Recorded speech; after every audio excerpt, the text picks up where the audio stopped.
দেখো এটা অ্যান্সার যখন আমরা বের করবো তখন হচ্ছে আমাদের আস্তে আস্তে উপর দিকে ওঠে। আচ্ছা, প্রথমে যদি আমরা 1 লিখি, তারপরে বার হবে 2, 2 এর ডবল কত হবে 4, 4 এর ডবল কত হবে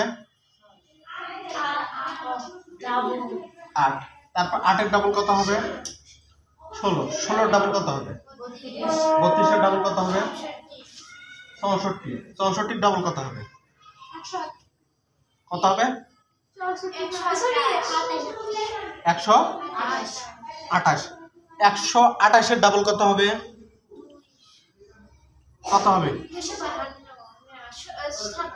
200 কত হয় 256।